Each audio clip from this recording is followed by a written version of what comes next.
Hey guys, this is Jules. I have a card that I want to share with you guys today, and I have a tutorial that will follow this piece of video. This is a card that I created for Wild Orchid Crafts. It is just an all-occasion card, actually. It's quite dimensional. And then I can have my saying inside, and I did decorate the inside, giving it a writing area. But the tutorial basically will show you everything that I used on there. But if you have any questions, just let me know. One of the things that I did not show is, that I did show, I think I just stamped the inside this piece here, but I didn't show that I had stamped this butterfly. And the little pearl drops that you see is liquid pearls. And I use this, this is the first time that I'm using the bisque one, but I typically use a white or a ivory base color. But I decided to go with that one and just add some little accents of pearls. Kind of gives an elegant look to it. So this is a Wild Orchid Crafts project, and tons of flowers on here. Didn't want to go too super crazy, but it is a card that was inspired by a card I saw on Pinterest that I fell in love with, and I had actually pinned it on one of my boards called Beautiful Cards. And I decided just to change it up a tiny bit with having an accent of a yellow be the accent color for the card. And then I just kind of use some of the chrysanthemums from Wild Orchid Crafts and some of the 20mm roses and some wild roses here.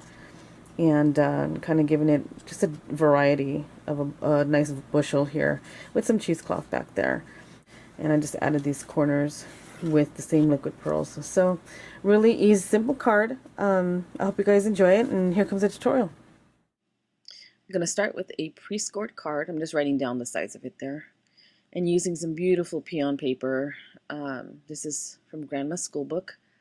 I chose that one with the daisies. I pulled that one out, and I was thinking of something else, but I didn't use another one. So I'm just going to cut a piece of this one off because I intend to just cover half of the card with the designer paper, and then the other half with some really old vintage hymnal paper. There's some vintage. I buy this off of a girl on Etsy. I'll have a link to her store on my blog. I tend to get a lot of different vintage pages, French novel paper, hymnal paper, quite a bit of ephemera type stuff. So I haven't shopped for a while because I have quite a bit of stuff still left. But so I just tore half of it to cover the front half and use some of that Studio Matte Medium. And I'm going to add a doily to this mix. And I have to say, this card was inspired by a card I saw on Pinterest. It's in one of my boards. I don't know who the artist is, but if you guys want to take a look at that, if you're on Pinterest, I believe it's in Beautiful Cards is the name of the board. So here I'm just going to distress the edges. I'm going to add some walnut stained distress ink. And what this is just going to do is add that old look, that old dirty, dingy-like look that we all love. It just gives it such a nice, it gives it a nice vintagey feel to it. So I do want to add some heat to it because I want to get it, sometimes if it stays a little bit wet, I tend to smudge it, so I don't want to do that. So I tend to dry it up a little bit. So here I'm using my Beacon 3-in-1 that I carry on my blog, and as well as the Studio Matte Medium. Carry quite a bit of different mediums here that I use. This is a Martha Stewart punch. I can't remember the name of it, but what I'm going to do is just add some gesso to tone down that green. And I saw it on this card as well. This lady that did this card is just, it's a beautiful look, and I love what she did with the little leaves that she used. It's not from the same punch, I don't think, but it's a different kind of either a punch or die or something of leaves, and she curled all the little petals, the leaves on the petals, so I really like that. I'm gonna add some gesso around the edges, and I'll do this a couple of times because the ink tends to bleed into the gesso, so it doesn't stay stark white. So I do this a couple different times. And you may want to use, if you don't want it to stain through, you may want to use a permanent dye instead of a water-based dye ink. So that's just a thought.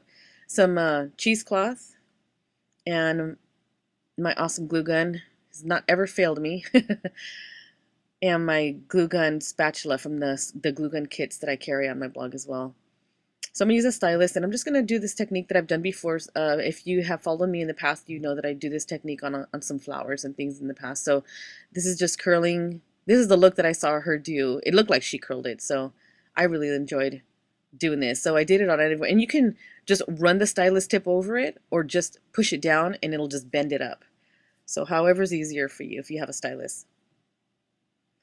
Next, I grabbed some Wild Orchid Crafts vintage seam binding, just sprayed some water in it, and I crinkled it.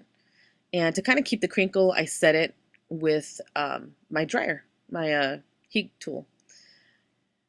These are some of my favorite flowers. They look like daisies, but they're called chrysanthemums on the Wild Orchid Crafts website. And the item number to all of this stuff from Wild Orchid Crafts is down below the video in the description box. If you're on my blog watching this, I do have links. And you can head over for detailed photos if you want to. This is a trellis rose that I used. It came from a mixed pack. So I put some yellow twine. That's also one of the products from Wild Orchid Crafts that they don't carry anymore that I saw. So I'm just going to add some wild roses and some chrysanthemums.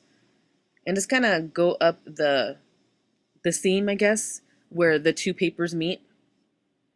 So I don't hide it completely because I don't carry it all the way down, but it just gave such a cool look. I liked how she did it. This lady did her card.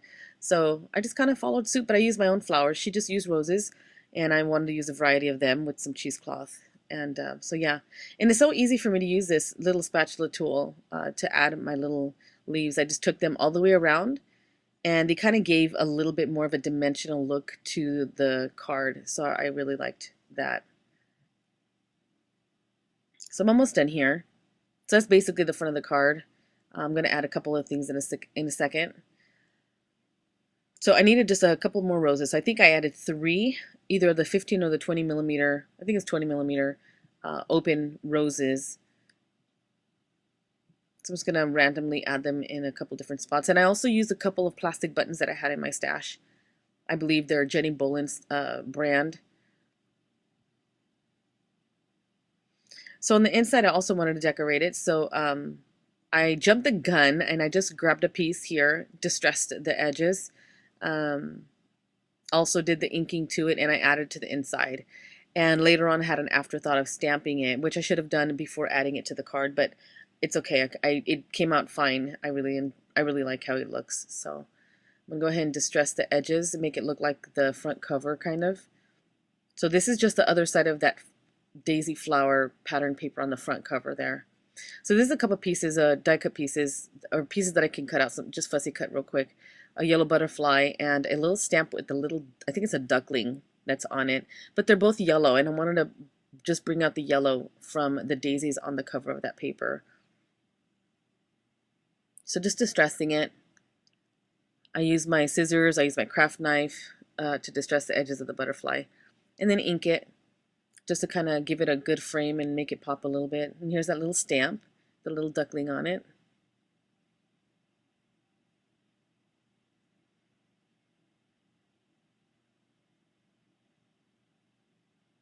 Here's a couple of the plastic buttons and some vintage string from my friend. Thank you so much, Miss Lori. I use a string almost all the time when I'm stringing buttons or wrapping around something. And if you guys want to know where to find it, just ask me. I'll actually have a link to some other stuff on my blog for this project. The link is below the video in the description box as well. So I'm going to add these buttons down. And this is a recent buy I found at Tuesday Morning. These stamps are beautiful. Some of Tim Holtz from Stampers Anonymous. This is a swirl, and it's kind of a grungy, vintagey look. So I just put a piece of scratch paper alongside it so I didn't get it on the white. But oh my gosh. And I used some Stays On, Timber Brown or something like that from Stays On. And I also added a butterfly in the corner, but you guys didn't see that. But they're in the pictures in the over on my blog, so take a peek at that. I also added some of this liquid pearls to the corner and the butterflies. Gives it a gorgeous, elegant look. So head over to my blog for detailed pictures. All of the links are down below, and I will talk to you guys later. Thanks again for watching. I'll see you later. Bye, everyone.